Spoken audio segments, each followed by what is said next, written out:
This is a short tips and tricks video demonstration to help you get your Shaw VersaLock Advanced Generation laminate flooring installation started.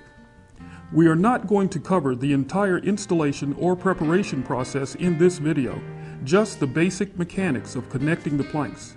But please, thoroughly read the complete set of installation instructions before you start your installation.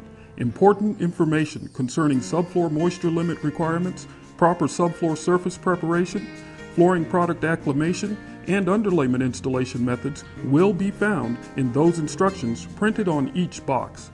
At the start of the installation, you may wish to start your installation against the starting wall, but often it is easier to start away from that wall, especially if you are working alone.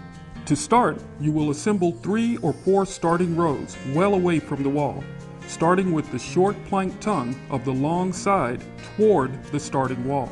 To start the first row, press the inseam of the second plank at an angle to the inseam of the first plank, and then lock them together by laying the plank down. Complete the entire first row in this manner. To measure a shorter plank section for the end of the first row, place the final plank face down with the short tongue of the inseam toward the wall. Remember to allow for a minimum 1/4 inch expansion space. Draw a pencil line where this plank is to be cut. You can use the cut piece of the board from the previous row to start the next row. This starting plank section must be at least 12 inches long. If the piece is too short, start with a new board. Cut the new board in 1/3, 1/2, or 2/3 length sections, depending upon what is required to maintain a random stagger pattern from one row to the next. Always ensure that the end joints are staggered at least 12 to 16 inches from one row to the next. Place the short start board for the second row firmly against the side seam of the start board in the first row, but do not fold it down to lock it into place just yet.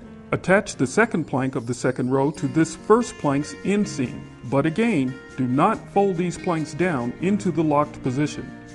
You can use easily constructed wood wedges to help hold these planks in place in the unlocked position. This is especially handy if you are working alone. After you have connected 3 or 4 planks of the second row in this manner, you can now go back and lock the side seams of the first position planks into place. Use a carton of planks as a weight to hold the locked planks down at the start of the rows as you remove the wood wedges and move along, locking down the remainder of each row. You will notice that occasionally the hand is used to firmly tap the planks together. You may want to wear gloves during this process, or if you need to, you may use a short length of a 2x4 as a tapping block to help with your alignment when constructing the starting rows. Remember to do this by holding the block firmly in your hand and tapping very gently against the leading edge of the plank. Never use a hammer for this task. You may damage the plank edge and the locking ridge. Once you have constructed 3 or 4 start rows into a complete assembly, you can slide this assembly into position against the start wall of the room.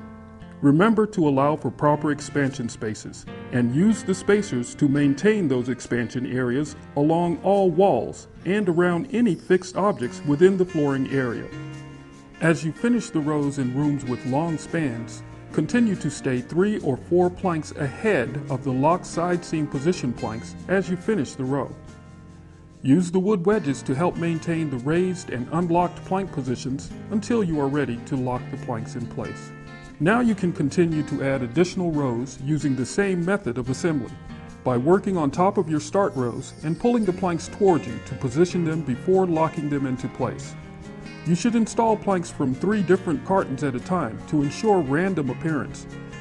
And use cut pieces from the end of each row as starting planks, but always remember, stagger and end joints must be a minimum of 12 inches. And keep them random so as not to show a repeating pattern across the flooring. All joints should be tight with no gaps. And stop and reconnect if a joint is not tight or if all edges are not even with adjacent planks. These planks can be engaged and disengaged several times if necessary for a correct installation.